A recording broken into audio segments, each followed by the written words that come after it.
Hello student, स्वागत है आप सभी का यूट्यूब चैनल ऑरेकल क्लासेस में।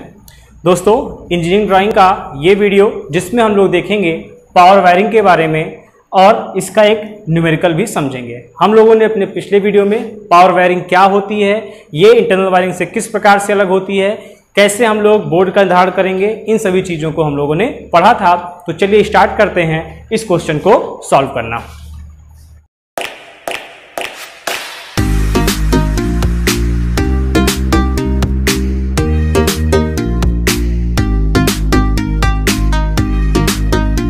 तो देखिए, आपके सामने ये सवाल है जिसमें दिया गया है एक पब्लिक लाइब्रेरी की माप 20 मीटर गुणे 10 मीटर है, जिसमें आपका क्या क्या लगाना है आपको ये मेंशन किया गया है। हो सकता है सवाल में ना दिया गया हो कि क्या क्या लगाना है।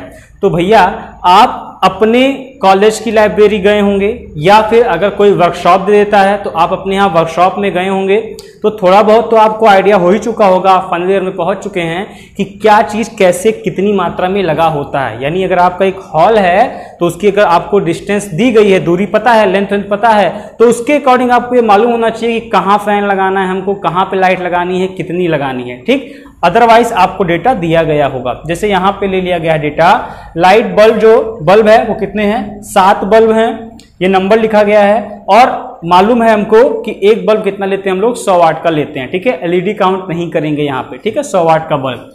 ट्यूबलाइट 15 है, 40 वाट की। फैन है 10, 60 वाट का। 5 एम्पियर की सॉकेट 5 की लगी हुई है, कितने वाट की होती है वो, 100 वाट की होती है। और एक 15 एम्पियर की सॉकेट लगी हुई है, एक थी कितनी वाट की, 1000 वाट की। और जो आपका हॉल है वो दिया गया 20 मीटर गुणे 10 मीटर का। ठीक, तो इसी के लिए आपको बनाना है, पावर वायरिंग की गणना करनी है पूरा।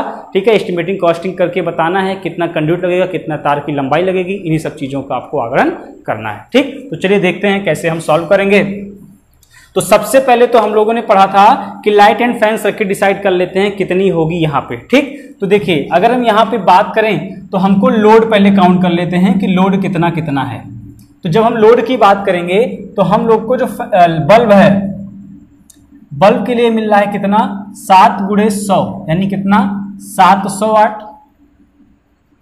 ठीक, फिर ट्यूबलाइट, यानी ट्यूबलाइट के लिए, ट्यूब के लिए हमको मिल रहा है 15 गुणे 40, 15 गुणे 40 यानी कितना, 600 वाट। फिर हमको फैन के लिए मिल रहा है कितना, 10 गुणे 60 यानी 600 वाट। 5 एम्पियर की सॉकेट के लिए हमको मिल रहा है 5 गुणे 100 यानी कि 500 वाट। और जो 15 एम्पियर की सॉकेट है इसके लिए हमको मिल रहा है 1 गुणे 1000 यानी कितना, 1000 वाट। ठीक, तो सब पहले लोड को हम जोड़ लेते हैं कितना आ रहा है। तो देखिए कितना आएगा, 5 7 6 13 6 19 5 24 2 यानी 3450, 3450 यानी 3.45 किलोवाट का ये लोड आ रहा है। इस लोड के अकॉर्डिंग हम लोग पावर फैक्टर को 0.8 मानकर धारा का मान निकाल सकते हैं। वो आप लोग निकाल लीजिएगा, वो मेंशन करने नहीं जा रहा हूं। यहां से I की वैल्यू P/V cos phi से निकाल लेंगे, यहां से करंट आ जाएगी। ठीक, चलिए फिर क्या करना हमको, यहां सबसे पहले सर्किट का डिसीजन लेना है, कितनी सर्किट हमको बनानी पड़ेगी। ठीक, तो देखिए सर्किट के लिए हम लोगों ने पढ़ा था कि 10 पॉइंट या तो पूरे हो जाएं या फिर क्या हो जाए, एक सर्किट में 800 वाट, लाइट एंड फैन सर्किट में 10 पॉइंट हो जाए या फिर आपके 800 वाट का, दोनों में से कोई भी एक पूरा हो जाएगा। वहीं पे हम सर्किट को कर देंगे क्या, चेंज कर देंगे। ठीक, इतनी बात समझ में आ रही है। तो करेंगे क्या, देखिए एक तो ये पावर सॉकेट वाली, यहां पे हम सर्किट का डिसीजन ले रहे हैं, तो एक तो ये अलग हो गया, एक तो ये अलग हो गया। 5 पॉइंट है, 500 वाट है, लिमिटेड है, एक ही आ जाएगा, कोई दिक्कत नहीं है। फैन 10 फैन है, 10 पॉइंट हो गया, पॉइंट पूरा, वोल्टेज कम है, चलो ठीक है, एक सर्किट ये हो गया। कितना पॉइंट है, 15 पॉइंट है, 600 वाट है, वोल्टेज तो कम है लेकिन पॉइंट क्या है, ज्यादा है, इसलिए कितनी सर्किट लगानी पड़ेगी हमको, 2 सर्किट यहाँ पे लगानी पड़ेगी। और 7 पॉइंट है, 700 वाट है, यानी एक सर्किट काम यहाँ पर हो जाएगा। तो कितनी सर्किट हमको लगानी पड़ेगी। ठीक है, देखिए थोड़ा सा अलग है, सर्किट अलग कर रहे हैं। तो कितना हो गया, 2 1 3 4 5 6, 3 3 6 सर्किट हमको लगानी पड़ेगी। यानी जो सब बोर्ड होंगे उप बोर्ड होंगे जो भी कहते हैं, ठीक है, वो कितने हो जाएंगे, 6 हो जाएंगे। मेन बोर्ड तो एक ही आएगा। मेन बोर्ड से क्या होगा, कई बोर्ड, स्विच बोर्ड जिसको बोलते हो आप, जो स्विच बोर्ड होते हैं वो आपके कई ढेर सारे हो जाएंगे। कितने हो जाएंगे, according to the load and the point, कितना निकल के आया उनकी नंबर, 6 निकल के आया उनकी संख्या। ठीक, यहां तक कोई दिक्कत नहीं होगी। यहां से करंट का जो भी मान आया होगा, भाई इतना कर सकते हो आप, पावर रख के वोल्टेज निकाल के जो भी आएगा उसके अकॉर्डिंग हम लोग तार का डिसाइड कर सकते हैं। तुम लोगों ने पहले पढ़ा था 1.5 mm² का लाइट एंड फैन के लिए लेंगे, ठीक, और 2.4 या 2.5 mm² का हम लोग लेंगे किसके लिए, पावर सॉकेट के लिए। कौन सा तार, एल्युमिनियम का तार। अगर हम कॉपर की बात करेंगे तो क्या हो गया था, कम हो गया था, 0.93 mm² का, और आपका 1.5 mm² के आसपास आया था कॉपर के लिए, पावर वायरिंग के लिए। ठीक है, तो आप डिसाइड करना है कॉपर लगाना है कि एल्युमिनियम लगाना है। हम लोगों ने पिछले वीडियो में ही पढ़ा था कि आपसे अर्थिंग की बात नहीं की जाएगी सवाल में, लेकिन तब भी आपको अर्थिंग वहां पर करनी है। यानी अर्थिंग के लिए जो जो एस्टिमेटिंग कॉस्टिंग हम पढ़े हुए हैं, प्लेट अर्थिंग कर रहे हैं, प्लेट लगेगा, रॉड लगेगी, जो भी चीज लगना है, XYZ, कोयला, नमक, पेंट, सीमेंट, मोरंग, सारी चीजों को हम वहां पर वर्णन करेंगे अपने एस्टिमेटिंग एंड कॉस्टिंग में, जब उसकी हम पूरी कॉस्टिंग कर रहे होंगे तब। ठीक, तो कुछ अलग है ही नहीं। अब रूल्स आपको मालूम होने चाहिए। रूल्स भी हम लोगों ने पिछले वीडियो में पढ़ा था कि जो बोर्ड है कितना लगेगा, 1.5 मीटर की ऊंचाई पे लगेगा। तो उन सभी चीजों को ध्यान में रखते हुए ही हम लोग की वायरिंग की जाएगी। तो चलिए देख लेते हैं किस प्रकार से होगी। तो मान ले रहे हैं ये कुछ इस प्रकार से है।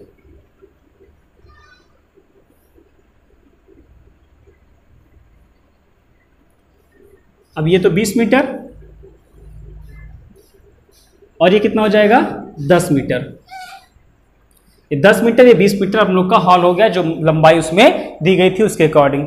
ठीक है, चलिए अब हम कैसे लगाएंगे इस पर डिसाइड कर लेते हैं। इस दूरी को आप कुछ इस प्रकार से बांटिए कि ये बराबर बराबर भागों में बट जाए। अब जो लाइब्रेरी है इसमें एक तो दरवाजा होगा नहीं, एंट्री पॉइंट 2 हो सकते हैं, है ना, एक यहाँ पे डोर हो सकता है और एक डोर हम लोग मान लेते हैं कहीं इस साइड या उस साइड कहीं पर भी आप बना दीजिए। ये डोर के लिए हो गया। तो डोर के लिए आपको यहाँ स्पेस देना पड़ेगा।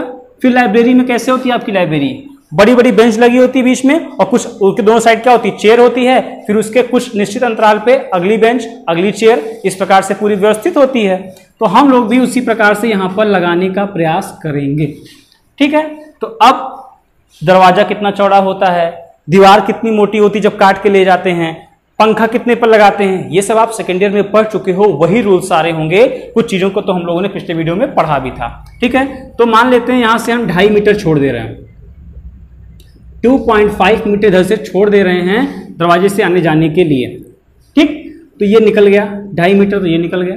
और इस एंड से अगर हम 1.5 मीटर छोड़ दे रहे हैं, अब देखो भाई वो आप कम ज़्यादा भी कर सकते हो। ठीक है, दोनों साइड से 2-2 मीटर छोड़ दो, कोई दिक्कत नहीं है। लेकिन हाँ, इधर से एंट्री पॉइंट है तो इसलिए हम थोड़ा सा ज़्यादा छोड़ सकते हैं। ठीक, इधर भी 2 इधर 2 छोड़ सकते हो, उससे कोई अंतर आपका पड़ने वाला नहीं है। बस दूरी इस प्रकार से होनी चाहिए कि हर जगह पर, यूटिलाइजेशन में पढ़ा हम लोगों ने, हर जगह पर प्रकाश की जो मात्रा क्या हो, समान रूप से पहुंचे। ऐसा नहीं कि पंखा एक जगह सब लगा दो और अगली साइड पर न लगाओ, नहीं, हर जगह पर समान रूप से आपकी व्यवस्था होनी चाहिए। देखिए क्या करेंगे अब, कितना हो गया, ये निकल गया 4 मीटर निकल गया।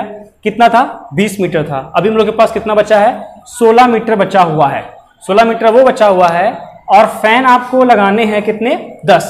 इसको भी ध्यान देना है, फैन कितने लगाने हैं, 10 लगाने हैं। सॉकेट कितना होना चाहिए, 5। मोबाइल चार्ज करना है, कुछ भी लगाना हो आपको लाइब्रेरी में, ठीक है, 5 एम्पियर की सॉकेट 5 लगानी है। मतलब अगर हम 5 बोर्ड बना दें, 5 हम सब बोर्ड स्विच बोर्ड बना दें, तब हमारा काम आसान हो जाएगा। ठीक, तो ये जो डिस्टेंस बची हुई है 16, इसको बांटने का प्रयास करें।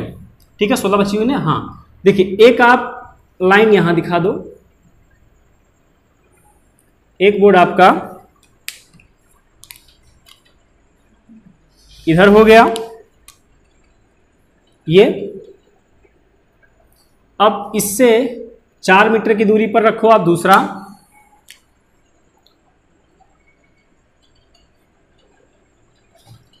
फिर तीसरा 1 2 3, फिर ये, और फिर ये। बोलो, इतने प्रॉब्लम नहीं होनी चाहिए। इन सभी के बीच की दूरी आप बराबर बराबर रख दो।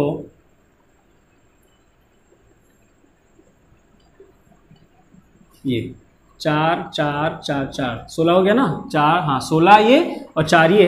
देखो भाई दूरी को इस प्रकार दिखाइएगा कि अनुपातिक रूप से वो स्पष्ट हो। ठीक, अनुपातिक रूप से मतलब क्या, देखो मेरा थोड़ा सा गड़बड़ हो रहा है, ये 1.5 मीटर कुछ ज़्यादा ही दिख रहा है हमको, तो 1.5 मीटर कुछ कम होना चाहिए विथ रिस्पेक्ट टू 2.5 मीटर, तो हम इसको थोड़ा सा कम कर लेते हैं। चलिए आपको समझ में आया, इसे थोड़ा सा बड़ा बड़ा कर रहा हूँ। ठीक है, ये हो गया, यहाँ से ये आ गया 1.5 मीटर, ये सभी दूरी मीटर में दिखाई गई है। इतना बात समझ में आई। अब चीज़ें तो आपको बता दी गई हैं, इन्हीं चीज़ों में से आपको इस प्रकार से लगाना है कि सब जगह पर समान रूप से हो। तो स्विच सॉकेट तो बांट दिए, फैन 10 लगाना है, सर्किट कितनी बनी 1 2 3 4, 1 2 3 4 5, 5 ये है। एक आपको लगाना पावर वाली, क्योंकि अलग हो जाएगी वो, उसमें तार भी क्या लगाओगे, मोटर लगाओगे, कितना 2.5 mm² का। तो आपको करना कुछ नहीं है, ये आपका यहाँ पे फैन कितने थे 10। ट्यूबलाइट से स्टार्ट करते हैं। ट्यूबलाइट कितनी लगानी 15, 5 सर्किट है, 5 सर्किट है, नहीं एक में 3 लगा दें तो 15 आपकी कंप्लीट हो जाएगी। तो देखो एक ये, एक ये, एक ये, 3 हो गई। ऐसे आप सब जगह लगा दीजिए, 1 2 3।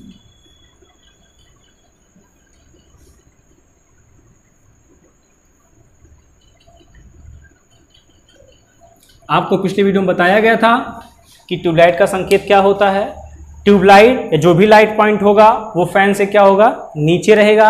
अगर 4 मीटर की छत है तो हम 0.5 मीटर की नीचे या फिर छत से नीचाई पर रखेंगे क्या, फैन को। ठीक है, चलो इसका नाम दे देते हैं, ये आपका हो गया है स्विच बोर्ड।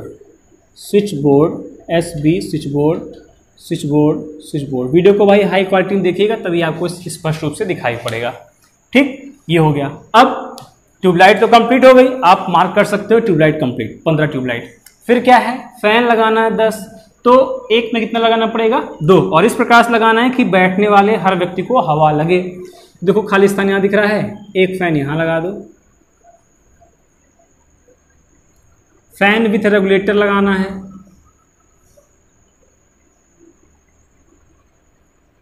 फैन हो गया, बोलो। ठीक है, अभी आपको लगानी है लाइट भी लगानी है, 7 लाइट लगानी है। तो एक एक लाइट तो सब में आप दे सकते हो, चाहे इस एंड पे दे दो चाहे लास्ट वाले एंड पे दे दो। तो मैं लास्ट वाले एंड पे दे रहा हूँ क्योंकि हो सकता है वहाँ प्रकाश कम पहुँचे तो लाइट भी जलाई जा सकती हो। ठीक है, अब बात आई कि सर इसको कैसे हम डिवाइड करेंगे।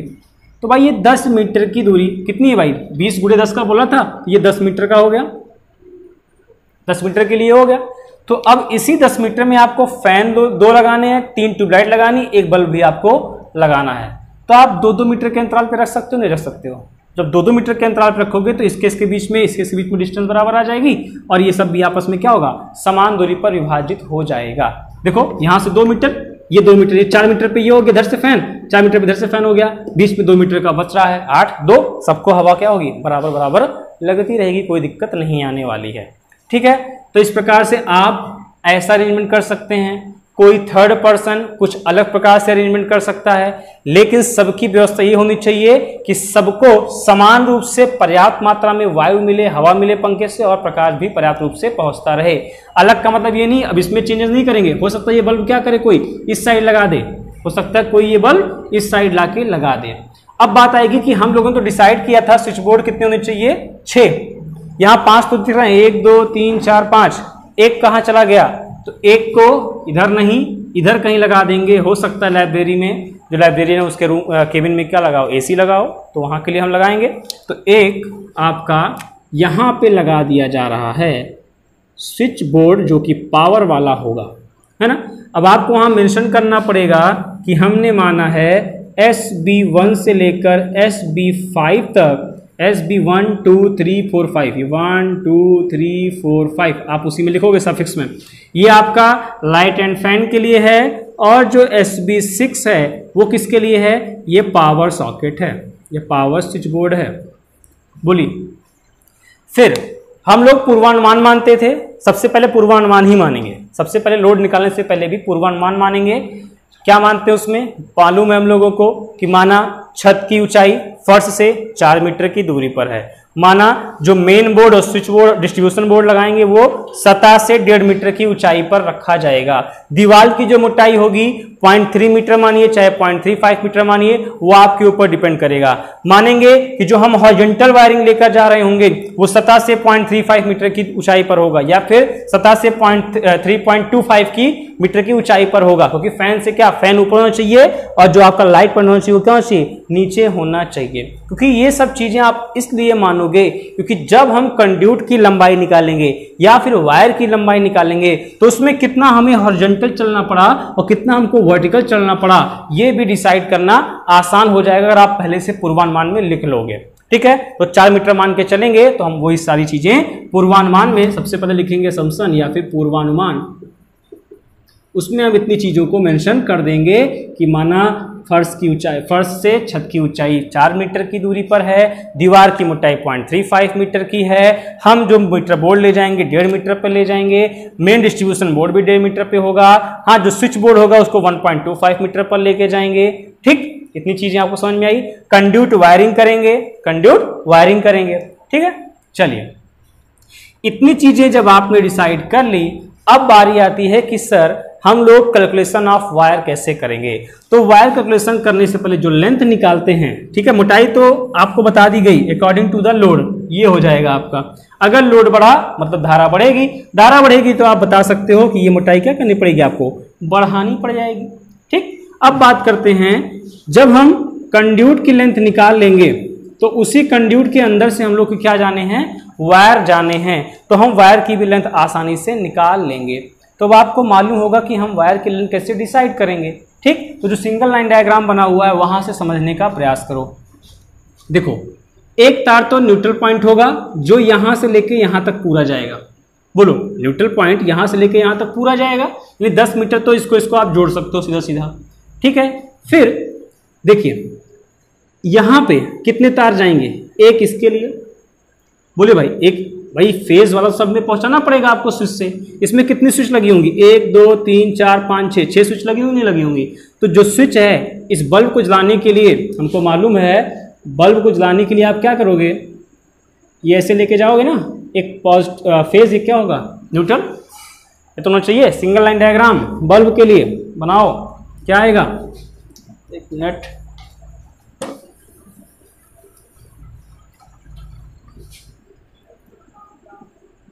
स्विच हो गया, ये बल्ब हो गया, फेज वायर यहाँ पे आएगा, यहाँ से इसमें जाएगा, ये आपका न्यूट्रल वाला, यही तो हुआ।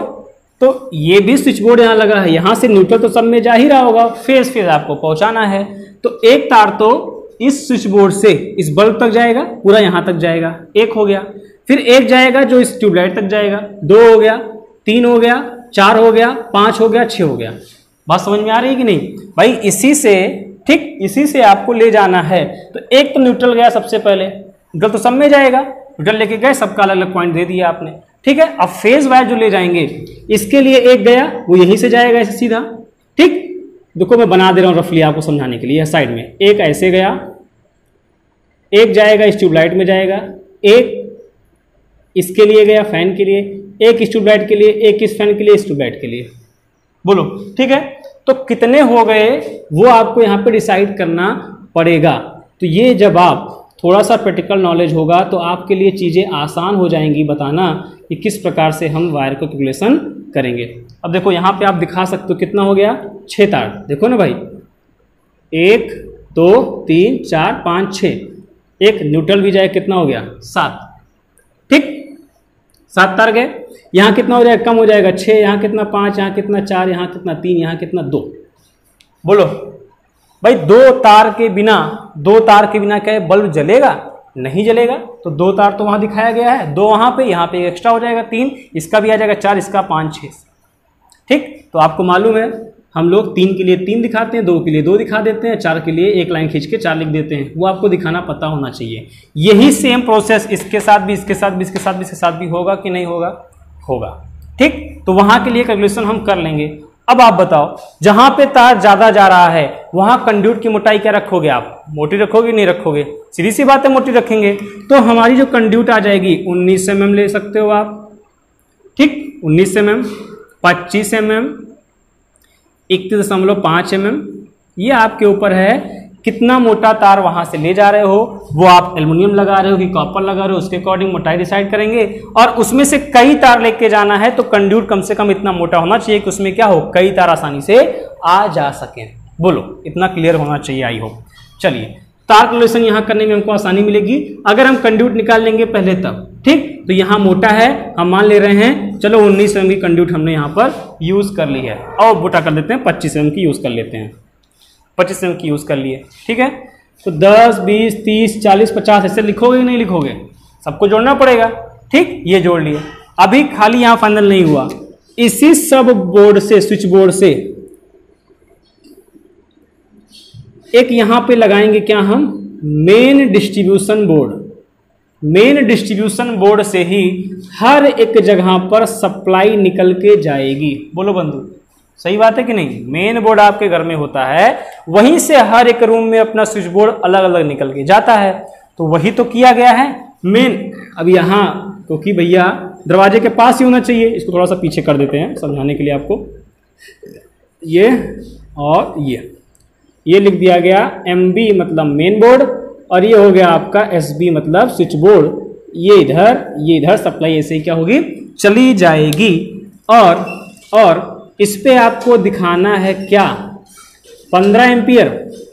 देखो मैं इधर बना दे रहा हूं, ये बोर्ड है, ये आपकी 5 एम्पियर की सॉकेट, ये आपकी 15 एम्पियर की सॉकेट, और ये सिग्नल क्या बता रहा है, सिंबल क्या बता रहा है, विथ स्विच होगा, विथ स्विच होगा।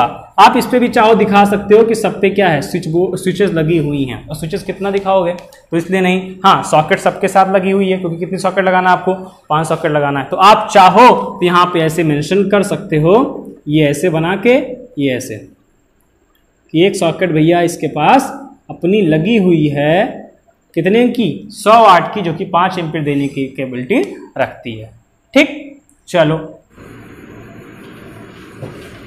अब देखिए, हम लोग ये जो मेन बोर्ड लगाए होंगे, ये क्या होगा, एक DPIC के अंतर्गत होगा। 3 फेज सप्लाई तो नहीं कि TPIC लगाना पड़े, DPIC लगाना पड़ेगा, मतलब डबल पोल आयरन क्लीट। तो जब आप एस्टिमेटिंग एंड कॉस्टिंग करोगे तो आपको वहाँ मेंशन करना पड़ेगा कि हमने एक DPIC बोर्ड लगाया है, जो कि आपका रेटिंग भी लिखना पड़ेगा, 220 वोल्ट इतनी करंट को सहने के लिए, या आप अधिक का लगाओ 415 वोल्ट, और 30 एम्पीयर करंट को सहने के लिए क्या हो, सक्षम होना चाहिए। फिर हमको क्या लगाना पड़ेगा, ये बोर्ड भी लगाने पड़ेंगे, ये स्विच बोर्ड भी लगाने पड़ेंगे। अब ये आयरन कोर के हो सकते हैं या प्लास्टिक वाले भी हो सकते हैं, वो आपके ऊपर डिपेंड करता है कौन सा आप लगाना चाह रहे हो। ठीक, कंड्यूट की जो लंबाई आएगी, हम लोगों ने पढ़ा था कि कंड्यूट की जो भी एक्चुअल में लेंथ आएगी, अब ऐसे आप जोड़ सकते हो, ये। ठीक, अब देखो यहाँ का जो तार जाएगा ये मोटा होगा कि नहीं होगा, क्योंकि ये मेन वायर जा रहा है, यहां से फिर आपका डिस्ट्रीब्यूट हो रहा है, यही तो है। नहीं, ये वाला तार क्या होगा, मोटा होना चाहिए। ठीक है, तो कंड्यूट क्या होगी, मोटी लगा लो, 31.5 mm की कंड्यूट आप लगा लो, तो लेंथ कितनी हो जाएगी, यहां से लेके यहां तक जोड़ लो आप, 20 मीटर की लेंथ हो गई इसकी। और ये जो आपकी पतली वाली कंड्यूट है, मतलब मान लेते हैं कितने, 19 mm वाली है, ये भी आपकी यहाँ लग जाएगी। फिर कुछ कंड्यूट आपकी लगेगी मेन बोर्ड से स्विच बोर्ड के बीच में लगेगी। ठीक, तो कंड्यूट की जो भी लंबाई एक्चुअल में आएगी, उसका आप 10% तक क्या निकालोगे, छीलन निकाल ली जाती है। तो कंड्यूट को कई स्थान पे काट कर जोड़ना पड़ेगा, उसके लिए क्या लगाते हैं, एल्बो लगाते हैं, मोड़ना पड़ेगा, एल्बो लगाएंगे, तो इसलिए हम 10% की छीलन वहां पर निकाल लेंगे।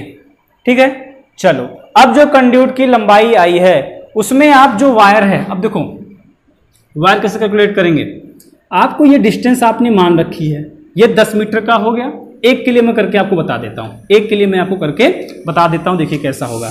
मान लेते हैं स्विच बोर्ड नंबर 2 के लिए, स्विच बोर्ड नंबर 2 के लिए हम लोग कैलकुलेशन कर रहे हैं। ठीक, अब देखो रूम है, ठीक है, एक रूम है ये, इस रूम में एक दीवार पर इस साइड, मान लीजिए एंट्री पॉइंट है ये, यहाँ पे दरवाजे के इस साइड हम लोगों ने लगा रखा है क्या, अपना स्विच बोर्ड। तो अब स्विच बोर्ड में सप्लाई कहीं से आ रही होगी, हो सकता है ऊपर सप्लाई आ रही हो, तो ऊपर छत की जो कुल ऊंचाई थी वो 4 मीटर की थी। ऊंचाई कितनी थी, 4 मीटर की थी। हमने माना कि वहां से 0.5 मीटर की नीचे, 0.5 मीटर नीचे हमने ये कंड्यूट लेके आई। अब देखो जो बोर्ड लगा हुआ है वो सतह से लगा हुआ है कितना ऊपर, 1.5 मीटर मान रखा, कितना 1.5 मीटर, और 0.5 ये निकाल दो, कितना कम हो गया, 2 मीटर कम हो गया नहीं कम हो गया भाई, 1.5 ये 0.5 ये 2 मीटर कम हो गया, वहां तो तार वार लगना नहीं है। बोलो अरे भाई ये आपकी छत थी, अब आप इतने नीचे से काट के निकालो ना, अगले रूम से पाइप जो कंड्यूट निकालो छेद करके निकाले हो तो छत से 0.5 मीटर के नीचे छेद किए हो तो 0.5 मीटर तक तो कोई कंड्यूट नहीं लगनी है, वहां से कोई वायर नहीं जाएगा, उसको हटा दिए। अब जमीन यानी फर्श से आपकी 1.5 मीटर की ऊंचाई पे आपने बोर्ड लगाया है तो वहां तक कोई होता है कंड्यूट नीचे से, नहीं ऊपर से लेके आते हो, दैट्स मीन 1.5 ये 0.5 ये हट गया, कितना बचा 4 मीटर कुल था, 2 मीटर हट गया, कितना बचा 2 मीटर, 2 मीटर बचा कि नहीं बचा, ये आपको समझ में आया होगा, 2 मीटर ये हो गया। अब उसी बोर्ड से आप जहां बैठे हो, जिस रूम में बैठे हो वहां पे चेक करो, देखो क्या चीज है, बोर्ड से आपका अब क्या होगा, बोर्ड में आ गया, बोर्ड से फिर आपके स्विच से कनेक्शन करके आप एक लेके जाओगे सीधा, फिर हो सकता है दूसरी दीवार पे आपने लगाया हो, एक हॉरिजॉन्टल लेके गए, फिर वहीं से हॉरिजॉन्टल आप ऐसे लेके गए तो उसी पे क्या लगा दिया आपने, बल्ब वाला पॉइंट लगा दिया। मतलब एक डिस्टेंस हम ये चले, फिर एक डिस्टेंस हम ये चले, और फिर ये मीटर बोर्ड पे, सॉरी स्विच बोर्ड पे आए, ये तो किया। स्विच बोर्ड मान लीजिए ये है, स्विच बोर्ड से हम ऐसे चले, फिर उस प्रकार इस दिशा में चले, फिर इस दीवार पे चले, वहीं पे हमने लगाया है अपना बल्ब का पॉइंट। मतलब ये डिस्टेंस और ये डिस्टेंस हमको सब ऐड करना पड़ेगा। जो कंड्यूट आएगी या सीधा सीधा वायर निकाल ले हो, जितना वायर आपने यहाँ पे मेंशन किया है उतने से गुणा करते हुए आप चले जाओ, आपको आसानी से मिल जाएगा। तो देखो कितना मिलेगा। SB2 के लिए अगर आप निकालोगे, SB2 के लिए निकालोगे, ठीक, तो अलग अलग वायर निकाल लेते हैं। एक तो गया है न्यूट्रल वाला, कितना 10 मीटर, 10 मीटर पूरा ले लेते हैं, ठीक। फिर उसमें एक हम लोग का और गया, वहां पे एक तार और तो गया है 10 मीटर का फेज वाला। फिर आप कम कर दो, हम लोगों ने कहा 1 2 3 4 5 6 चीजें लगी हुई हैं, ठीक है, 6 चीजें लगी हुई हैं, तो आपका ये कितना की दूरी बांट देते हैं। मान लीजिए कि ये आपका 3, 2 नहीं, 2 से 2 2 4 2 6 2 8 10 दोबारा ज्यादा हो जाएगा, 10 मीटर ही रखना हमको। तो आप मान लीजिए कि ये 3 मीटर की दूरी पर है ट्यूबलाइट।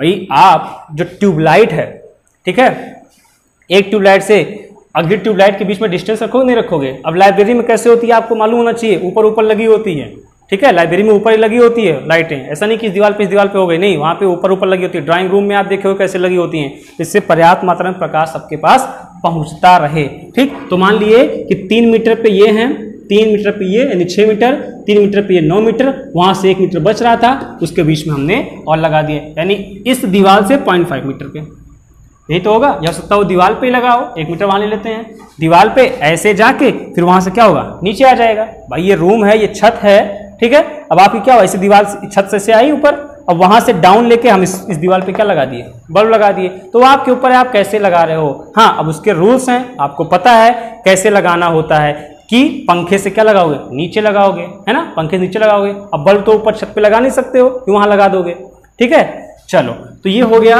अब देखो एक 10 मीटर हमने ये लिया था, फिर 10 मीटर आपका और जाएगा, एक न्यूट्रल लगा 10 मीटर का, एक 10 मीटर कौन सा जाएगा, फेज वाला जाएगा, और वहां से हम 1 मीटर हटा देते हैं, ठीक, 1 मीटर हटा दिए, 9 मीटर का ये हो गया। ऐसे आप सबके लिए निकालने के बाद हॉरिजॉन्टल तो निकाल सकते हो आप। अब आपके पास जो मेन चीज है वो क्या है, ये देखिएगा। अब इसमें देखो एक चीज ध्यान दो, इसमें 2 से गुणा नहीं करना आपको, इसमें आपको 2 से गुणा नहीं करना है, ठीक है। क्यों नहीं करना है, क्योंकि हम लोगों ने डायरेक्टली न्यूट्रल को अलग काउंट कर लिया, फेस को अलग काउंट कर लिया है, ठीक। न्यूट्रल को अलग काउंट कर लिया, फेस को हमने अलग काउंट कर लिया है। जब एक ही में काउंट करते हैं तब हम 2 से गुणा करते हैं लास्ट में, या 3 से जाके गुणा करते हैं, ठीक है। यहाँ पे हम अलग अलग काउंट कर रहे हैं, इसीलिए हमको 2 से गुणा करने की आवश्यकता नहीं पड़ेगी, ठीक। ये हो गया। अब जो हॉरिजॉन्टल वाली छूट रही थी, वर्टिकल वाली छूट रही थी, उस पर देख लेते हैं।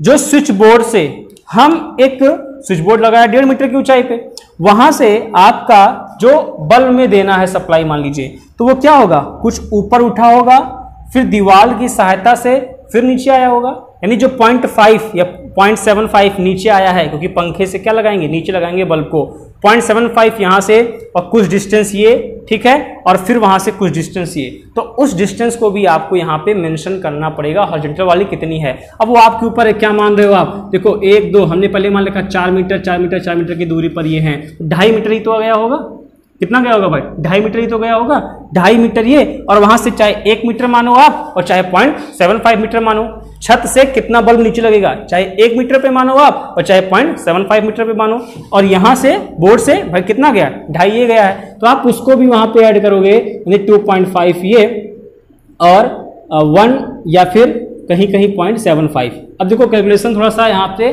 कॉम्प्लिकेटेड हो जाएगी, इसलिए यहाँ पे एक ही मानो, आपके लिए ज़्यादा सही रहेगा। 1 मीटर ये भाई 2.5 ये और 1 मीटर की ऊंचाई नीचे आपका लगेगा कौन सा, बल्ब का पॉइंट लगेगा। 0.75 नहीं मानते हैं और 0.5 मान नहीं सकते हैं, क्यों, क्योंकि 0.5 मानेंगे तो क्या होगा, पंखा और बल्ब एक ही लेवल पे आ जाएगा, तो आपकी परछाई पूरे कमरे में फैलने लग जाएगी। इसी को आप ऐड कर लीजिए तो आपको मिल जाएगा अपने एक केबल की यहां से यहां तक कुल कितना मीटर तार आपका लगाना है, और यहां से वहां तक सभी में एक ही लंबाई का, एक ही मोटाई का, सॉरी एक ही लंबाई नहीं, एक ही मोटाई का तार आपको लगाना पड़ेगा, ठीक, क्योंकि सभी क्या लाइट एंड फैन सर्किट में ही जा रहे हैं। जितना ये उतने में आप गुणा कर दो, 1 2 3 4 का आपको टोटल मिल जाएगा, ठीक है, सॉरी 5 का करेंगे, इसको लेकर 5 का गुणा कर देंगे भाई। 2 अगर मान लो एग्जांपल लेते हैं, 20 मीटर 25 मीटर आया, 25 50 75 100 125, यानी 25 गुणे 5 किए जितना आया, क्योंकि सब में सेम चीजें लगी हुई हैं, सेम रेटिंग की लगी हुई हैं और सेम लेंथ पर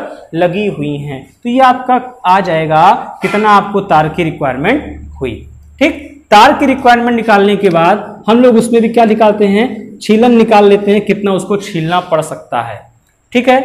अब इतना करने के बाद हमारा मेन टॉपिक आता है कि कैसे हम उसकी क्या करेंगे, कॉस्टिंग करेंगे, एस्टिमेटिंग एंड कॉस्टिंग। ये तो वायरिंग का सर्किट था, देख लेते हैं वो भी।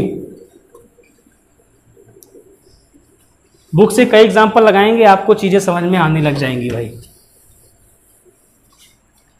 तो एस्टिमेटिंग एंड कॉस्टिंग में टेबल बना लिए, तरीका वही है, सीरियल नंबर लिखना है हमको यहाँ पे, उसके बाद में क्या मटेरियल लग रहा है विथ स्पेसिफिकेशन लगना है, कितनी संख्या में लग रहा है, कितने नंबर में, यानी 1 लग रहा है, 2 लग रहा है, 3 लग रहा है, उसका पर यूनिट पे कॉस्ट क्या है, उसका टोटल कॉस्ट क्या है, और कुछ अलग टिप्पणी है तो उसको भी लास्ट वाले कमेंट से, लास्ट वाले बॉक्स में हमको लिख देना है, ठीक। मटेरियल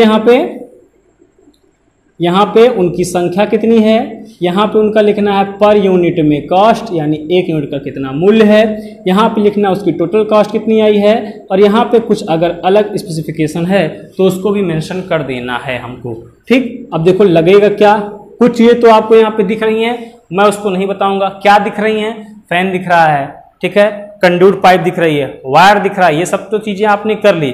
जो चीज़ें छोड़ दी जाती हैं, छोड़ देते हैं, उसकी बात करते हैं हम लोग। जैसे एक तो अर्थिंग के लिए जितने भी आवश्यक चीजें हैं, प्लेट अर्थिंग कर रहे हो तो प्लेट की साइज आपको मेंशन करनी है, कितना लगना है वो लिखना है। अगर आप पाइप अर्थिंग कर रहे हो तो 19 mm व्यास वाली पाइप, 38 mm व्यास वाली पाइप, उस सबको लिखना है आपको। फिर 12.7 mm की क्या होती है, निकल के जाती है, जो अर्थ वायर से कनेक्ट होती है, उसके बारे में लिखना है। फिर उसमें क्या लगता है, कोयला लगता है, नमक लगता है, पेंट लगेगा मान लीजिए, इन सब चीज़ों को जो आपने अर्थिंग में पढ़ा है वो सारी चीज़ें आपको लिखनी है, क्योंकि टेबल लंबी बनेगी इसकी। अर्थिंग वाला मटेरियल एक हो गया, पूरा आपको लिखना, अर्थिंग के लिए पूरा आपको लिखना है।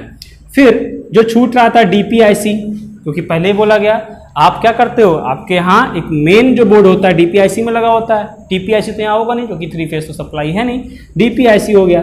फिर जो स्विच बोर्ड आपने लगाए हैं सब अलग अलग माप के होंगे। अलग अलग माप का मतलब क्या है, अब जो मेन ये वाला है, जो 15 एम्पियर वाला था, ये पावर सॉकेट था, इसके लिए आपको क्या है, एक ही पॉइंट तो दे रहे हो, तो उसकी साइज क्या रखोगे, छोटी रखोगे कि उसको भी सबके साइज का बना दोगे, नहीं। जबकि ये सब जो है इसमें कितने लगे हुए हैं स्विचेस, 1 2 3 4 5 6 7, एक सॉकेट का, बाकी 5 ये आपको दिख रहा है, 2 2 4 सॉरी 6, 2 2 4 2 6, एक सॉकेट का 7 स्विच वहां लग रहा है। तो इसकी सबकी तुलना में ये जो मेन वाला, ये पावर वाला होगा, सॉरी जो पावर वाला होगा, इसकी साइज क्या होगी, अलग अलग होगी। तो साइज आपको पता होनी चाहिए कि किस साइज में आता है, ठीक। बुक से आप देख लेना कि 13 × 13 का लगाना है, कि आपको 15 × 15 का लगाना है, कि 19 × 19 का लगाना है। अब प्लास्टिक का लगाना है कि लकड़ी का लगाना है, दोनों के लिए अलग अलग रेट है। तो रेट की जो तालिका है वो आपके बुक में मेंशन की गई है, वहां से आप देख सकते हो, ठीक है।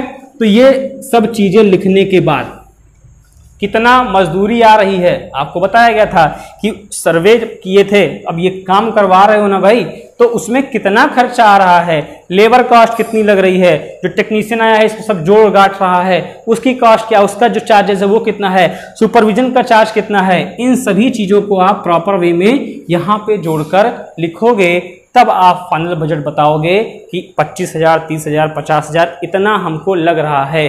कितना प्रॉफिट ऑफिट सब जोड़ने के बाद जो आएगा वही आप वहां पर बताओगे कि इतना खर्चा आपको इस पूरे लाइब्रेरी में वायरिंग कराने के लिए सामान के साथ लग जाएगा। ठीक, चलो आई होप ये थोड़ा सा समझ में आया होगा। इसका जो पेपर है, सॉरी क्वेश्चन है, उसको मैं नीचे डाल दे रहा हूं, आप वहां से लिंक से जाकर उसको ओपन करके देख सकते हो क्या है कैसे है। जिसके पास नहीं वो चेक कर सकता, वरना ये आपकी बुक का ही सवाल था, बुक में आपको ये चीजें आसानी से देखने को मिल जाएंगी। अब मोटर वाली सर्किट को लेकर भी एक सवाल और कर लेंगे, तब हम लोग का ये कॉन्सेप्ट थोड़ा सा और क्लियर हो जाएगा। देखिए ये व्यवहारिक चीज है, प्रैक्टिकल चीज है, जब तक आप खुद से नहीं समझोगे समझ में कम आएगा। बाकी कोई पैमाना बहुत बड़ा मानक चीजें नहीं है, मानक चीजें जो है उसको हमें पता ही है, बस अब प्रैक्टिकल के आधार पे, अपने अनुभव के आधार पे आपको लगाना है चीजों को, किस प्रकार से वो आप डिसाइड करोगे। ठीक, तो आई होप ये कुछ समझ में आया होगा आपको। नीचे पेपर दिया गया, वहां से आप ओपन करके चेक कर सकते हैं, देख सकते हैं। मिलते हैं हम लोग नए क्वेश्चन के साथ अपने नए वीडियो में, तब तक के लिए धन्यवाद।